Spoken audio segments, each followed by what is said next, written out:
नमस्कार, स्वागत है आप सभी का आपके ऑफिशियल यूट्यूब चैनल गुरुजी स्पेशल क्लासेस में। मैं हूं निमाई साना, आपके समक्ष उपस्थित हूं साइकोलॉजी विषय वस्तु को लेकर। स्टूडेंट्स, आज की क्लास में हम डिस्कस करने वाले हैं आरंभिक पठन कौशल टॉपिक पर बेस्ड लेखन के बारे में। जैसे कि आप सब जानते हैं कि हम लास्ट क्लासेस के माध्यम से सबसे पहले हमने इस टॉपिक के अंतर्गत जाना कि प्रारंभिक स्तर पर भाषा शिक्षण के क्या प्रमुख उद्देश्य हैं। इसके अंतर्गत भाषाई कौशल कितने प्रकार के होते हैं और उसका क्रम किस तरीके से होता है, तो उसको हमने सुबोपल्ली के नाम से ध्यान रखा। सुनना, बोलना, पढ़ना और लिखना। अब सुनने और बोलने की प्रोसेस में आपको बहुत ज़्यादा वर्क करने की आवश्यकता नहीं है। यदि आप सक्षम हैं, यदि आपकी सभी इंद्रियां एक्टिव है, तो फिर आप इजीली सुन सकते हैं और आप जो चीज़ें सुनते हैं उसी चीज़ को बोल भी सकते हैं। बट इस क्रम में जो सबसे टफ कार्य होता है वो होता है आपका पढ़ना, और उसके अंत में होता है लिखना। यानी कि सबसे ज़्यादा टफ जो माना जाता है किसी भी लैंग्वेज के स्केल में, तो वो होता है आपका पढ़ना और लिखना। तो पढ़ने से रिलेटेड हमने पठन से आशय को जाना, पठन का क्या प्रमुख उद्देश्य होता है उनको जाना, पठन के क्या प्रमुख महत्व होते हैं। उसके बाद पढ़ने के दौरान हमारी जो मुद्राएं हैं वो किस प्रकार की होनी चाहिए, कौन कौन सी बातों पर हमें विशेष रूप से ध्यान देने की आवश्यकता है एज अ टीचर, उन सभी पॉइंटों को हमने डिटेल में स्टडी किया। उसके बाद पठन के प्रकारों को भी जाना, जहाँ से हमारे सुपर टेट एग्जाम्स में प्रश्न बन सकते हैं, उन सभी पॉइंटों को हमने ईजिली क्लियर कर लिया है। इसके बाद हम भाषाई कौशल के क्रम में जो चौथा और अंतिम पॉइंट आता है वो आता है आपका लिखना। यानी कि लेखन से रिलेटेड पॉइंटों को आज की क्लास में हम डिटेल में स्टडी करेंगे और जानेंगे कि लिखने से रिलेटेड कौन कौन से पॉइंट्स हमारे लिए बहुत ज़्यादा इम्पॉर्टेंट है, जो एज अ टीचर हमें जिस पॉइंट की आवश्यकता है, जिस पॉइंट को हमें ध्यान रखने की आवश्यकता है, जिससे हम किसी भी बच्चे के लेखन क्षमता को विकसित कर पाएँ और सुपर टेट एग्जाम्स में इस पॉइंट से जो भी प्रश्न बन सकते हैं उन सभी को इजीली कर पाएँ। तो इसके लिए आज की क्लास में हम जानने वाले हैं लेखन से रिलेटेड महत्वपूर्ण पॉइंटों के बारे में। तो चलिए शुरू करते हैं आज की क्लास और जानते हैं आज की क्लास का जो पॉइंट है आपका पहला, वो है लेखन से आशय, यानी कि लेखन का वास्तविक अर्थ क्या है। इनसे रिलेटेड पॉइंटों को हम डिटेल में स्टडी करेंगे। तो इसके अंतर्गत पहला पॉइंट आपका बनता है स्टूडेंट्स की लेखन अंग्रेजी शब्द राइटिंग का हिंदी रूपांतर है। यानी कि स्टूडेंट्स जो लेखन वर्ड है यह आपकी राइटिंग शब्द का हिंदी रूपांतर है। यानी कि अंग्रेजी में हम लिखने को राइटिंग कहते हैं और हिंदी में इसको लिखना या फिर लेखन कहा जाता है। तो यानी लेखन जो है वो अंग्रेजी शब्द राइटिंग का हिंदी रूपांतर है, इस बात को आप ध्यान रखेंगे। और लेखन का शाब्दिक अर्थ, तो लेखन का जो शाब्दिक अर्थ होता है स्टूडेंट्स वो होता है लिखना। यानी कि लिखना मतलब राइटिंग करना। तो जो आप अंग्रेजी में राइटिंग कहते हैं उसी को ही हम हिंदी में लिखना कहते हैं। यानी लेखन का जो शाब्दिक अर्थ है वो है लिखना। यानी जिस भी मैसेज को, जिस भी संदेश को हम लिखकर व्यक्त करते हैं उसको लिखना कहा जाता है और अंग्रेजी में इसको राइटिंग कहते हैं। इसके अंतर्गत नेक्स्ट पॉइंट आपका बनता है स्टूडेंट्स की भाषाई कौशल के क्रम में लेखन चौथे क्रम पर आता है। देखिए भाषाई कौशल के क्रम में लेखन कौन से क्रम पर आता है ये आपसे पूछा जा सकता है। तो ट्रिक के माध्यम से हमने इसको जाना था कि हम इसको सुबोपल्ली कहते हैं। और सुबोपल्ली ये जो भाषाई कौशल का एक शॉर्ट ट्रिक है भाषाई कौशल को ध्यान रखने की, जिसके 4 टाइप्स होते हैं भाषाई कौशल में। उसमें सु फॉर होता है सुनना, बो फॉर होता है बोलना, प फॉर होता है पढ़ना और ली फॉर होता है लिखना। तो सबसे अंतिम यानी चौथे क्रम पर जो आता है वो आपका लिखना आता है। इसलिए आपसे पूछा जा सकता है सीधा सीधा एग्जाम में कि भाषाई कौशल के क्रम में लेखन कौन से क्रम पर आता है, या चौथे क्रम पर कौन सा आता है, या इसका सही क्रम क्या है, या इसका सबसे कठिन पक्ष क्या है, सबसे आसान पक्ष क्या है। इस तरीके से आपसे यहाँ से प्रश्न पूछे जा सकते हैं। अगर आपसे ये पूछा जाए कि भाषाई कौशल में सबसे आसान पक्ष क्या होता है, तो सबसे आसान होता है सुनना। और सबसे कठिन पक्ष क्या होता है, तो सबसे कठिन पक्ष होता है लिखना। आपसे ये भी पूछा जाता है कि भाषाई कौशल का सही क्रम लिखिए, तो उसके अंतर्गत आपको सुनना, फिर बोलना, फिर पढ़ना और फिर लिखना ऑप्शन जो है वो टिक करना होगा। और यहाँ से ये भी पूछा जा सकता है कि भाषाई कौशल में तीसरे क्रम पर कौन से कौशल आते हैं या चौथे क्रम पर कौन से कौशल आते हैं। तो ये यदि इस तरीके से आपसे पूछा जाए तो भी आप उन प्रश्नों के आंसर इजीली दे सकते हैं। तो भाषाई कौशल के क्रम में लेखन चौथे क्रम पर आता है, इस बात को आप अवश्य ध्यान रखेंगे। चलिए आगे बढ़ते हैं और देखते हैं नेक्स्ट पॉइंट लेखन से रिलेटेड और क्या क्या है। तो नेक्स्ट पॉइंट आपसे कहता है स्टूडेंट्स कि जो कुछ भी हम बोलते हैं उसे प्रतीकों या अक्षर के रूप में व्यक्त करना ही लेखन कहलाता है। यानी अगर आपसे कोई पूछे कि लेखन क्या है, लेखन को व्यक्त कीजिए, यानी कि लेखन की परिभाषा बताइए या आपके हिसाब से लेखन क्या है, तो जो कुछ भी हम बोलते हैं, यानी कि हम जो कुछ भी बोलते हैं यदि हम उनको अक्षरों के रूप में या प्रतीकों के रूप में व्यक्त करते हैं, यानी कि उसको एक्सप्रेस करते हैं, तो उसी प्रोसेस को हम क्या कहते हैं, लिखना कहते हैं। इससे रिलेटेड नेक्स्ट पॉइंट में आपसे कहता है स्टूडेंट्स कि उच्चारित ध्वनियों को प्रतीकों के माध्यम से व्यक्त करना ही लेखन कहलाता है।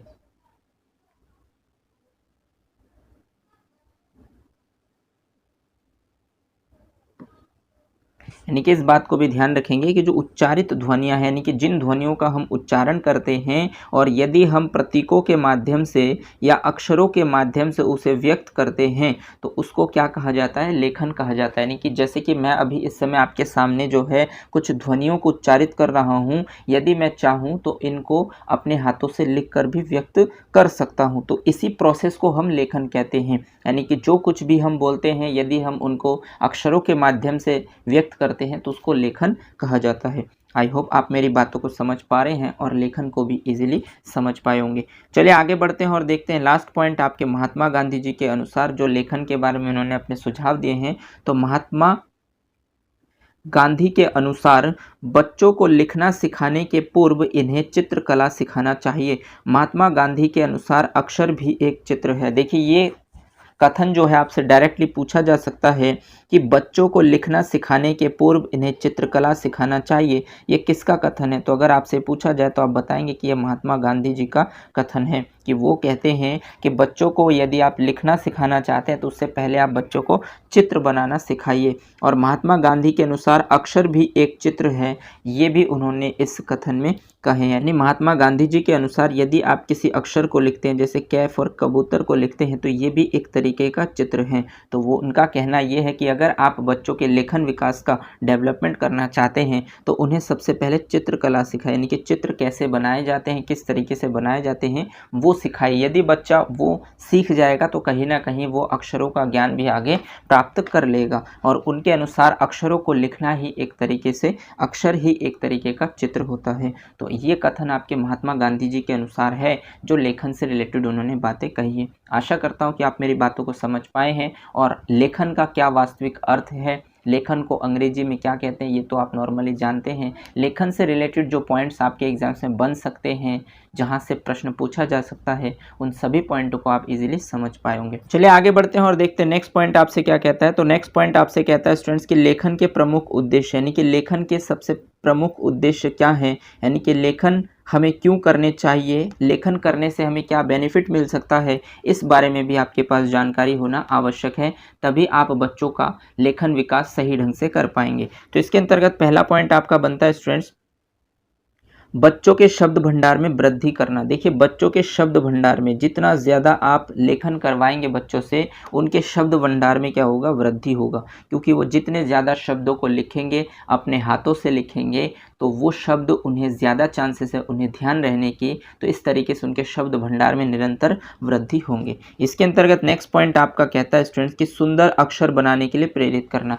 देखिए जब आप बच्चे का लेखन विकास करना चाहेंगे, यानी कि उनको लिखने के कार्य देंगे, तो उससे क्या होगा, उसका उद्देश्य होगा कि आप उनके सुंदर अक्षर बनाने के लिए, यानी कि जो अक्षर वो बच्चे बना रहे हैं उनको और ज़्यादा बेहतर बनाने के लिए आप उनको प्रेरित कर रहे हैं। इसलिए कोशिश आपकी होनी चाहिए कि आप बच्चे को पढ़ने के साथ साथ लिखने पर भी ध्यान दें। यदि कोई बच्चा किसी अक्षर को सही नहीं बना पाता है तो आप उसे राइटिंग दे देकर उसका जो है लेखन विकास कर सकते हैं और उसका वो जो अक्षर है वो सुंदर भी बन सकता है, सही भी बन सकते हैं, और इस तरीके से बच्चे की जो राइटिंग स्किल है वो भी डेवलप हो सकती है। इस तरीके से आप बच्चे को लेखन कार्य देकर सुंदर अक्षर बनाने के लिए प्रेरित कर सकते हैं।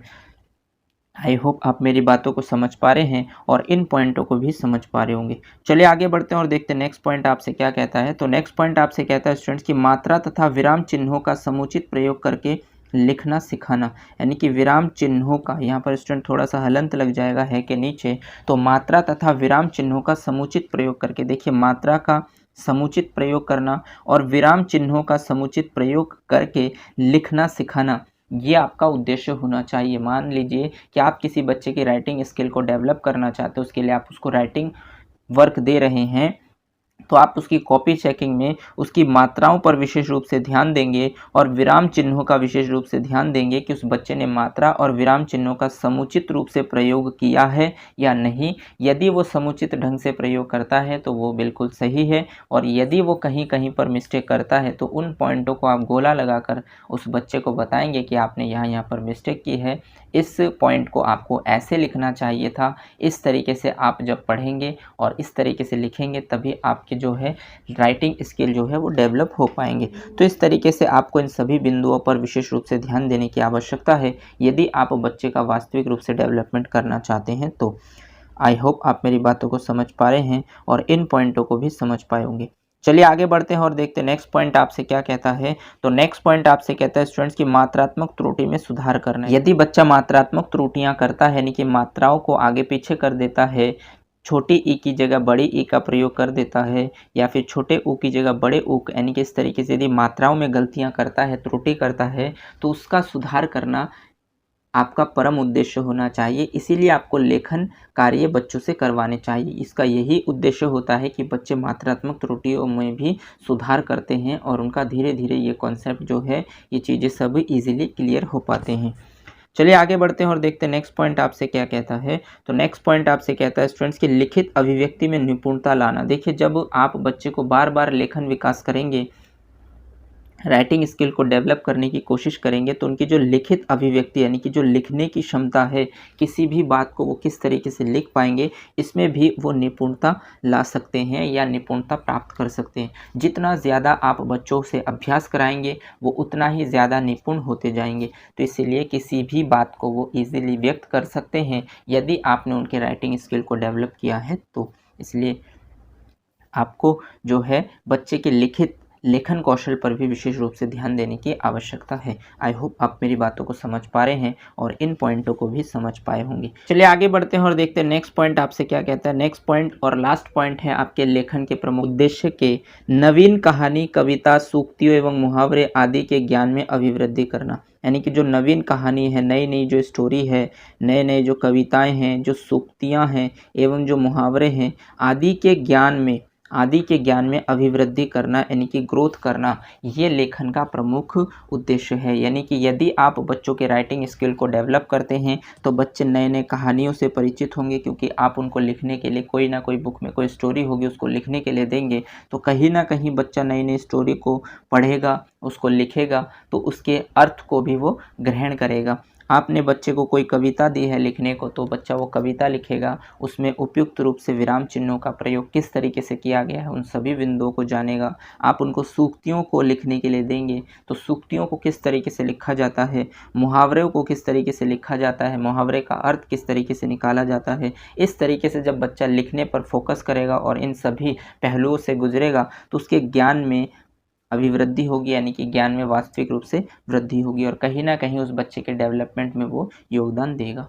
आई होप आप मेरी बातों को समझ पा रहे हैं और लेखन के प्रमुख उद्देश्यों से रिलेटेड जो भी पॉइंट्स हैं उनको भी इजीली समझ पाए होंगे। नेक्स्ट पॉइंट्स बहुत ही ज़्यादा इंपॉर्टेंट है स्टूडेंट्स, ये है आपके शुद्ध लेखन के तत्व, यानी कि लेखन के शुद्ध लेखन के क्या तत्व होते हैं, इनके बारे में भी आपके पास बेसिक्स जानकारी होनी चाहिए। यदि आपको शुद्ध लेखन के तत्व पता चल जाए तो आप किसी भी बच्चे के लेखन कौशल को विकसित इजीली कर सकते हैं। तो शुद्ध लेखन के तत्व में पहला पॉइंट आपका बनता है कि शुद्ध लेखन के 5 प्रमुख तत्व होते हैं, यानी कि ये जो 5 प्रमुख तत्व होते हैं ये बहुत ज़्यादा इंपॉर्टेंट पॉइंट है स्टूडेंट्स। यहाँ से आपके एग्जाम्स में प्रश्न बन सकते हैं, आपसे सीधा सीधा प्रश्न पूछा जा सकता है कि शुद्ध लेखन के कितने तत्व होते हैं। तो शुद्ध लेखन के 5 तत्व होते हैं। अब कौन कौन से वो 5 तत्व होते हैं उनके बारे में भी हम बेसिक जानकारी लेते हैं ताकि हम किसी भी बच्चे के राइटिंग स्किल को विकसित कर सके। तो इसके अंतर्गत पहला पॉइंट होता है स्टूडेंट्स कि अगर आप शुद्ध लेखन करना चाहते हैं तो इसके अंतर्गत आपको पहले जो है अक्षर की बनावट पर फोकस करने की आवश्यकता है, यानी कि कौन सा अक्षर किस तरीके से बना हुआ है और उस अक्षर को आपको किस तरीके से बनाने की आवश्यकता है। बहुत सारे बच्चे क्या करते हैं कि कै कबूतर जैसे शब्द होते हैं इसको जो है कुछ गलत तरीके से, यानी कि उनकी राइटिंग स्किल सही नहीं होती, या तो वो अभ्यास कहीं ना कहीं वो अभ्यास कम करते हैं और कम अभ्यास करने की वजह से, आलकस दिखाने की वजह से उनकी जो लेखन कौशल है वो विकसित नहीं हो पाती है। तो अक्षरों की सही बनावट, यानी कि जिस तरीके से मैंने अभी आपके सामने अक्षर लिखे हैं ये बिल्कुल गलत है। आपको अक्षरों को किस तरीके से लिखना होगा ये आपको इजीली पता होने चाहिए। तो इस तरीके से आप यदि अक्षरों को प्रॉपर ढंग से सही बनावट के साथ लिखते हैं तो कहीं ना कहीं आपका जो राइटिंग स्किल है वो विकसित हो पाएगा। इसके अंतर्गत दूसरा पॉइंट आपका बनता है स्टूडेंट्स की शिरोरेखाएं लगाना, यानी शिरोरेखाएं लगाना। तो शिरोरेखाएं ये जो पॉइंट्स है ये आपका काफ़ी ज़्यादा इंपॉर्टेंट है। यहाँ पर बहुत सारे बच्चे जो है वो मिस्टेक करते हैं। शिरोरेखाओं का मतलब क्या होता है स्टूडेंट्स कि कुछ अक्षरों के ऊपर आप रेखाएं खींचते हैं। देखिए जैसे मैंने आपके सामने क्या कबूतर लिखा है तो इसके ऊपर मैंने ये रेखाएं खींचे, तो इसी पॉइंट को हम कहते हैं शिरोरेखाएं। अब जैसे मान लीजिए आप ध्याय बनाते हैं तो ध्याय पर आप जो शिरोरेखाएं लगाएंगे वो सिर्फ इस डंडे के ऊपर लगाते हैं, लेकिन यहीं पर अगर आप घ को लिखते हैं तो इसके ऊपर आपको पूरे घ के ऊपर आपको शिरोरेखाएं लगाने की आवश्यकता है। तो इस तरीके से आपको ध्यान रखने की आवश्यकता है कि कौन से वर्ण पर पूरा शिरोरेखाएं आपको लगाने की आवश्यकता है और कौन से वर्ण पर जो है नहीं लगाने की आवश्यकता है, किस पॉइंट तक आपको लगाने की आवश्यकता है। इन सभी बिंदुओं पर आपको विशेष रूप से ध्यान देने की आवश्यकता है। यदि आप इन बिंदुओं पर बारीकियों से ध्यान देते हैं तो कहीं ना कहीं आपकी जो राइटिंग स्किल है वो डेवलप हो सकती है। यहाँ पर स्टूडेंट्स बहुत सारे बच्चे जो हैं वो गलतियाँ करते हैं। जैसे कुछ बच्चे अक्षरों के ऊपर रेखाएं नहीं लगाते हैं। जैसे कि मान लीजिए बहुत सारे बच्चे हैं लिखते तो हैं बट अक्षरों के ऊपर रेखाएं नहीं लगाते। अगर वो इस तरीके से लिखते हैं तो उनको जो है उनकी जो राइटिंग स्किल है वो सही नहीं है। उनको वास्तविक रूप से लिखना कैसे होता है ये या तो उनको कभी किसी ने बताया नहीं है या उनके टीचर ने उनको सिखाया नहीं है या फिर उन्होंने कभी सीखने की कोशिश नहीं की है। तो इस तरीके से बहुत सारे बच्चे होते हैं जो किसी भी वर्ण या किसी भी अक्षर के ऊपर शिरोरेखाएं नहीं लगाते। इस तरीके से कुछ बच्चे और होते हैं जो सभी वर्णों के ऊपर शिरोरेखाएं लगा देते हैं। वो ये नहीं देखते कि ध पर किस तरीके से शिरोरेखाएं लगते हैं और घ पर किस तरीके से, वो ध पर भी पूरा शिरोरेखाएं लगा देते हैं। या फिर मान लीजिए मैं है तो मैं पर पूरा शिरोरेखाएं लगाएंगे तो इसी हिसाब से वो भ पर भी पूरा शिरोरेखाएं लगा देंगे, जो कि गलत माना जाएगा क्योंकि भ पर आपके जो है ध की तरह ही सिर्फ डंडे के ऊपर शिरोरेखाएं आते हैं। तो इस तरीके से स्टूडेंट्स बहुत सारे बच्चे जो हैं कुछ जो है बिल्कुल शिरोरेखाएं का उपयोग नहीं करते हैं और कुछ जो है सभी अक्षरों पर जो है शिरोरेखाएं लगा देते हैं। तो ये शिरोरेखाएं संबंधी त्रुटियां हैं जिनको विशेष रूप से ध्यान देने की आवश्यकता है। यदि एज अ टीचर आप इन पर विशेष रूप से ध्यान देंगे तो बच्चे इन छोटे छोटे बारीकियों को समझ पाएंगे और अपने लेखन कौशल को विकसित कर पाएंगे। आशा करता हूं कि आप मेरी बातों को समझ पा रहे हैं और इस पॉइंट को भी समझ पाए होंगे। चलिए आगे बढ़ते हैं और देखते हैं नेक्स्ट पॉइंट आपसे क्या कहता है। तो नेक्स्ट पॉइंट आपसे कहता है स्टूडेंट्स कि अक्षर लिखने की गति। देखिए जब आप अक्षरों की सही बनावट करेंगे, शिरोरेखाएं सही ढंग से लगाएंगे तो उसके बाद आपको अक्षर लिखने की गति होनी चाहिए, यानी कि एक आपकी फ्लो होनी चाहिए कि आप किसी की बात, कोई किसी भी चीज़ को बताता है या टीचर डिक्टेशन लेते हैं या फिर इमला लेते हैं तो आप उसमें क्या करते हैं, लिखते जाते हैं और आप अपनी लेखन जो गति है उसको बढ़ाते जाते हैं। जितना ज़्यादा आप प्रैक्टिस करेंगे उतना ही ज़्यादा आपकी स्पीड जो है वो बढ़ेगी और आप सही तरीके से लिखने की गति को प्राप्त कर पाएंगे। तो इस बात पर भी आपको विशेष रूप से ध्यान देने की आवश्यकता है। इसके अंतर्गत नेक्स्ट फोर्थ पॉइंट आपसे कहता है स्टूडेंट्स कि लिखने में स्वच्छता। देखिए आपकी कोशिश ये होनी चाहिए कि आप लिखने में स्वच्छता को अपनाएं, मतलब कटिंग बहुत रेयर करें, बहुत कम करें। ये सभी चीज़ें तभी हो पाएंगे जब आप बार बार अभ्यास करेंगे लिखने के। जितना ज़्यादा आप अभ्यास करेंगे उतना ही ज़्यादा आपके जो है शब्द या अक्षर से परिचित होंगे और जितना ज़्यादा आप अक्षर से परिचित होंगे उतने ही आपके गलती होने के चांसेस नहीं होंगे, उतने ही आपके कटिंग कम होंगे और जितना कम कटिंग होगा उतनी ही आपके लेखन में स्वच्छता भी होंगे। इसलिए आपको इन सभी बिंदुओं पर विशेष रूप से ध्यान देने की आवश्यकता है। इस पॉइंट के अंतर्गत नेक्स्ट और लास्ट पॉइंट है कि लेखन के तत्वों में, और वो है लिखने में स्पष्टता। यानी कि लिखने में स्पष्टता का मतलब ये है स्टूडेंट्स कि जब आप अक्षरों को सही तरीके से सही बनावट के साथ लिखेंगे, शब्दों पर शिरारेखाएं लगाएंगे, आपके लिखने की गति एक्यूरेसी होगी, आपके लिखने में कोई कटिंग नहीं होंगे और आप शब्दों को, अक्षरों को सही बनावट के साथ लिखेंगे तो आपके जो शब्द होंगे या वाक्य होंगे वो स्पष्ट होंगे, क्लियर होंगे। किसी भी व्यक्ति को पढ़ने में आसानी होगी, वो आसानी से आपके शब्दों को पढ़कर आपकी जो भावनाएं हैं उसको बता सकते हैं, उसको अभिव्यक्त कर सकते हैं। तो इसके लिए लिखने में भी आपकी स्पष्टता होनी चाहिए। जितना ज़्यादा आप स्वच्छता के साथ लिखेंगे, स्पष्ट रूप से अक्षरों को सही ढंग से बनावट करेंगे, उतनी ही ज़्यादा आपके लिखने में स्पष्टता आएगी। तो इस तरीके से ये आपके लेखन के प्रमुख 5 तत्व होते हैं जिनको आपको विशेष रूप से ध्यान देने की आवश्यकता है। यदि एज अ टीचर आप इन पॉइंटों को विशेष रूप से ध्यान देते हैं और इनका इम्प्लीमेंट आप आप अपनी टीचिंग लर्निंग प्रोसेस के दौरान करते हैं तो आप यकीन मानिए कि आप बच्चों को सही मार्गदर्शन दे पाएंगे और बच्चे जो आपसे विकसित होंगे वो आने वाले जीवन में, अपने भविष्य में कुछ बेहतर कर पाएंगे। तो इस तरीके की सोच है आयोग की और आयोग चाहती है कि आप इन सभी चीज़ों को डिटेल में बारीकियों के साथ अध्ययन करें, इनको समझें और आप अपने व्यवहार में इसको ढालें, ताकि आप अपने इस व्यवहार के थ्रू आप अपने जीवन काल के दौरान मैक्सिमम से मैक्सिमम बच्चों का डेवलपमेंट करें। तो स्टूडेंट्स, ये जो आपका कर्म है टीचिंग, ये बहुत ही अहम है। यदि आप इस राष्ट्र को आगे बढ़ाना चाहते हैं तो इसके लिए आपका रोल बहुत ज़्यादा अहम है। तो एज अ टीचर आप यदि इसको ईमानदारी पूर्वक फॉलो करेंगे और विशेष रूप से ध्यान देंगे, दूसरों के बच्चों को भी अपना बच्चा समझकर उनके साथ कंधे से कंधा मिलाकर उनके साथ सहयोग करेंगे, उनको सहयोग प्रदान करेंगे, तो इसी तरीके से एक बेहतर राष्ट्र का निर्माण होगा। अदरवाइज़ ऐसा होगा कि आप नियुक्त तो हो जाएंगे बट वहाँ पर जाकर आप जैसे गवर्नमेंट टीचर वर्क करते हैं, यदि इस तरीके से करते हैं तो सिर्फ आप दोष निकालते रह जाएंगे और ये कहेंगे कि बाकी जो कंट्री है जैसे अमेरिका, चीन हमसे बहुत ज़्यादा विकसित है और हमारा देश विकसित नहीं है। हमारे देश को विकसित ना करने के पीछे भी कहीं ना कहीं हमारे ही योगदान है, क्योंकि हम अपने वर्क को ईमानदारी पूर्वक नहीं करते हैं। तो मैं आपसे आशा करता हूँ कि आप मेरी बातों को समझ पा रहे हैं और जो मैंने अभी तक आपको बताए हैं, यदि आप इनको सही ढंग से फील करेंगे, अपने व्यवहार में परिवर्तन करेंगे, तो आप अपने कार्य को भी ईमानदारी पूर्वक कर पाएंगे। चलिए आगे बढ़ते हैं और देखते हैं नेक्स्ट पॉइंट आपसे क्या कहता है।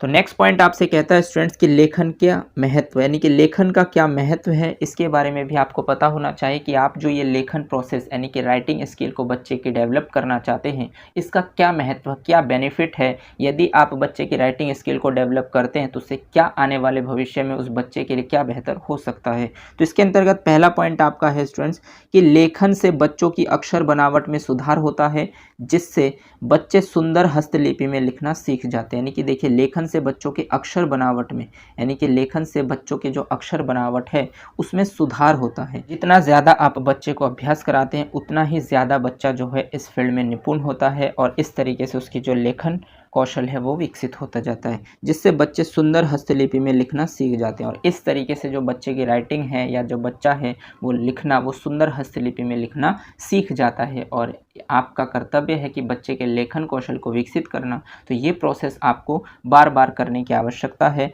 लेखन से बच्चों की अक्षर बनावट में आपको सुधार करने हैं। जैसे जैसे बच्चे गलतियां करते हैं तो उनको आप बताएंगे, उनको समझाएंगे और फिर बार बार अभ्यास करेंगे तो उनके जो लिखने की क्षमता है या जो उनके जो लिखने के प्रोसेस हैं वो सुंदर होते जाएंगे।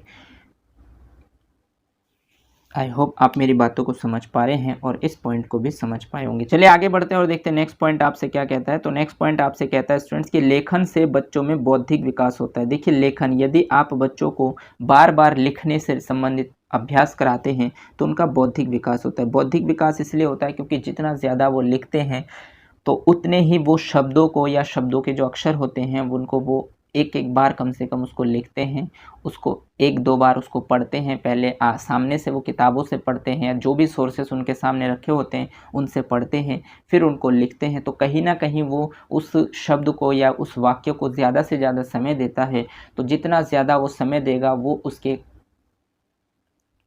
माइंड में उतने ही समय तक स्थित होगा, उतने ही समय तक स्थिर रहेगा। और जितना ज़्यादा वो शब्दों से परिचित होगा, उनके अर्थ को समझने की कोशिश करेगा, उतना ही ज़्यादा उस बच्चे के बौद्धिक विकास यानी इंटेलिजेंस डेवलपमेंट होंगे। तो इसीलिए लेखन का ये बेनिफिट होता है। यदि हम बच्चे को लेखन कार्य में सम्मिलित करते हैं, लेखन कार्य में बार बार अभ्यास कराते हैं तो उनका बौद्धिक विकास भी हो पाता है। इसके अंतर्गत नेक्स्ट पॉइंट आपका बनता है स्टूडेंट्स, लेखन से बच्चों के शब्द भंडार में वृद्धि होती है। यानी कि लेखन से बच्चों के शब्द भंडार में वृद्धि होती है, यानी कि जितना ज़्यादा बच्चा लिखेगा उसके वोकैबुलरी यानी कि उसके वोकैब्स उतने ही ज़्यादा बिल्ड होंगे, उतने ही ज़्यादा बढ़ेंगे। तो ये एक फ़ायदा होता है। यदि आप बच्चों का लेखन कौशल करना चाहते हैं, लेखन कौशल करते हैं तो उससे उनके शब्द भंडार में वृद्धि होती है। और जितना ज़्यादा वो शब्दों से परिचित होंगे, उतने उसके अर्थ को जानेंगे, तो कहीं ना कहीं उनका बौद्धिक विकास भी उतना ही अधिक से अधिक हो पाएगा। आई होप आप मेरी बातों को समझ पा रहे हैं और इन पॉइंटों को भी इजीली समझ पा रहे होंगे।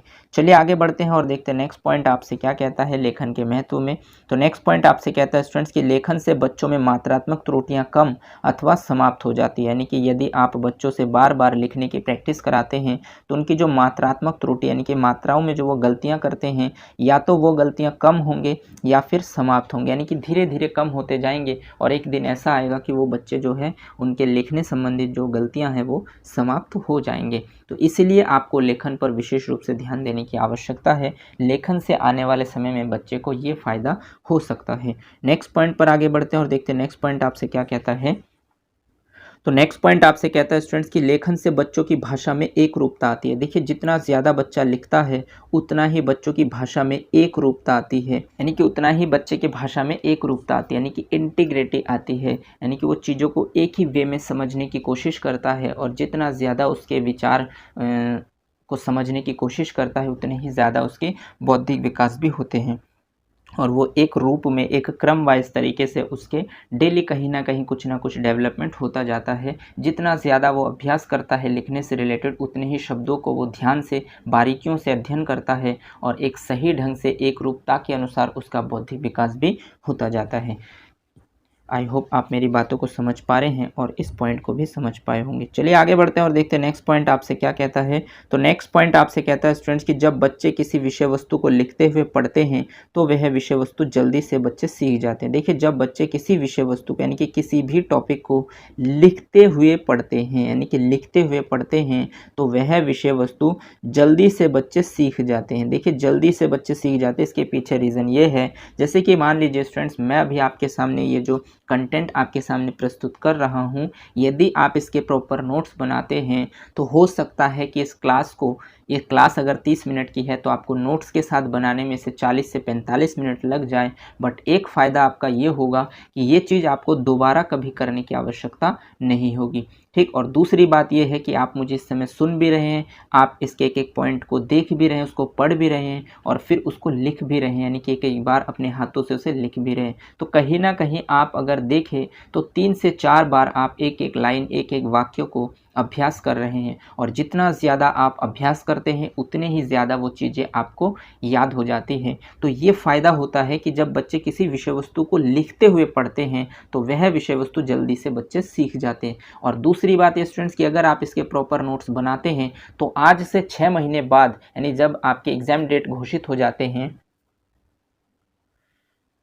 यदि आप इस तरीके से इसके प्रॉपर नोट्स बनाते हैं तो फर्स्ट टाइम आपके मैक्सिमम टाइम लगते हैं और उसके बाद यदि आप 6 महीने 1 साल बाद भी इस रजिस्टर को, इस नोट्स को आप एक बार पढ़ते हैं तो मुश्किल से मुश्किल ये जो टॉपिक है आपके वो 15 से 20 मिनट में आपका कंप्लीट हो जाता है और आपको सारी बातें क्लियर हो जाती हैं, क्योंकि इस चीज़ को आपने कभी ना कभी समय अवश्य दिया है तो वो चीज़ें आपको बिल्कुल रिमाइंड हो जाता है, याद होने लगता है और एक बार पढ़ने के साथ साथ आप जो है उसके मैक्सिमम पॉइंट को ध्यान रख पाते हैं। तो इसीलिए स्टूडेंट्स मैं आपको बार बार यही चीज़ें बताता हूँ, आपको पिछले क्लासेस के माध्यम से यानी कि स्टार्टिंग से ही मैं आपको बताते आ रहा हूँ कि आप जो भी कंटेंट मैं आपको दे रहा हूँ इसके प्रॉपर नोट्स बनाइए, क्योंकि एक तरीके से मैंने बहुत सारे बुक्स को पढ़कर उसके मेन पॉइंट्स जहाँ से ऑब्जेक्टिव प्रश्न बनते हैं उनको कलेक्ट करके लाता हूँ ताकि आपको आसानी हो। और यदि आप इसके प्रॉपर नोट्स बनाते हैं और मुझे एक बार सुनते हैं तो आपको दोबारा इस चीज़ को करने की आवश्यकता नहीं होती है।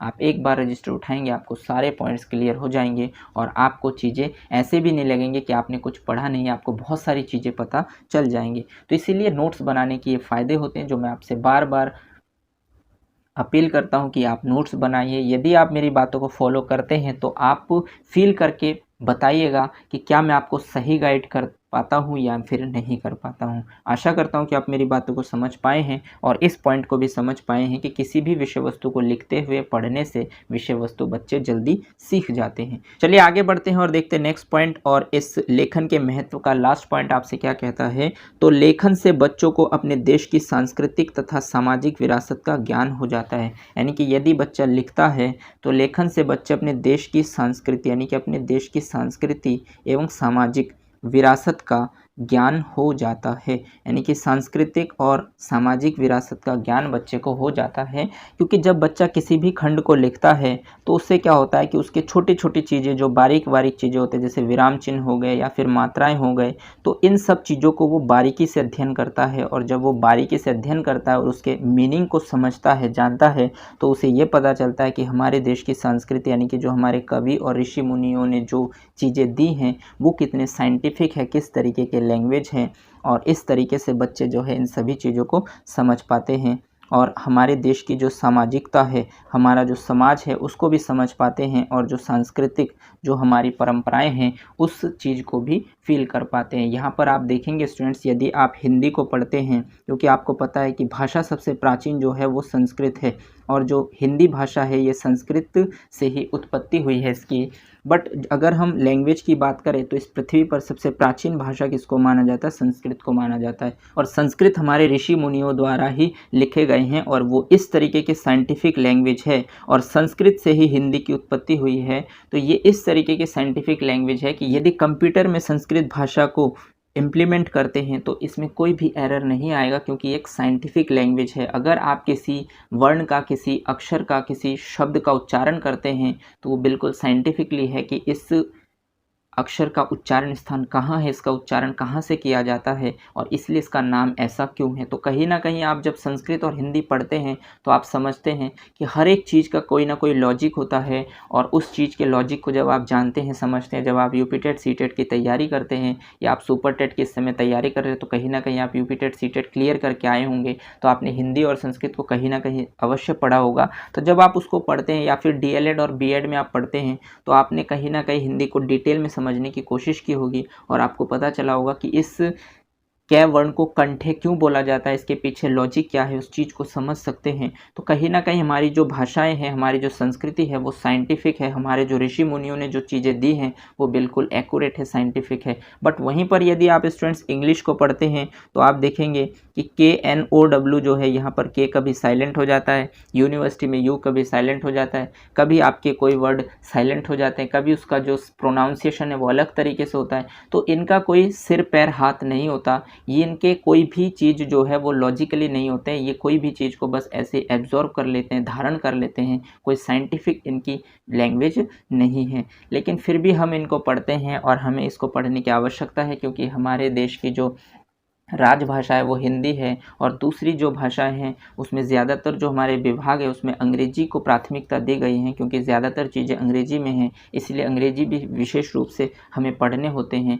और आपके सुपर टेट में इसीलिए ही 10 नंबर रखे गए हैं, क्योंकि जो भी आप डिपार्टमेंट में जाएंगे या तो आप अंग्रेजी या फिर आप हिंदी, या फिर यदि आप किसी दूसरे स्टेट में जाते हैं तो इंग्लिश के साथ साथ उस स्टेट की जो भाषा है उस भाषा को सम्मिलित किया जाता है, इसलिए इंग्लिश को कंपलसरी रखा गया है। बट अगर देखें तो इंग्लिश कोई साइंटिफिक लैंग्वेज नहीं है, इसके कोई भी सिर पैर हाथ नहीं है, ठीक। लेकिन अगर आप वहीं पर हमारे देश की संस्कृति और सामाजिक विरासत को देखें, यानी संस्कृत भाषा को देखेंगे, हिंदी भाषा को देखेंगे, तो कहीं ना कहीं उसमें लॉजिक है। हालांकि अगर हम देखें हिंदी भाषा में तो ये भी अरबी, फारसी, अंग्रेजी से बहुत सारे शब्दों को इसमें सम्मिलित किया गया है। जब आप तत्सम तद्भव शब्दों को पढ़ते हैं, देशज विदेशज शब्दों को पढ़ते हैं, तो आप समझ सकते हैं कि कहाँ कहाँ से कौन कौन सी भाषाओं से जो है हिंदी में भाषा शब्दों को लिया गया है। तो स्टूडेंट्स, लेकिन अगर हम देखें तो संस्कृत हमारी मूल भाषा है और ये भाषा बिल्कुल एक्यूरेट है और ये भाषा बिल्कुल साइंटिफिक है। इसीलिए जब बच्चे लेखन करते हैं तो लेखन से बच्चों को अपने देश की सांस्कृतिक तथा सामाजिक विरासत का ज्ञान हो जाता है, क्योंकि जब आप लेखन कार्य देते हैं तो कहीं ना कहीं आप किसी ना किसी किताब से, किसी ना किसी कहानी से आप बच्चों को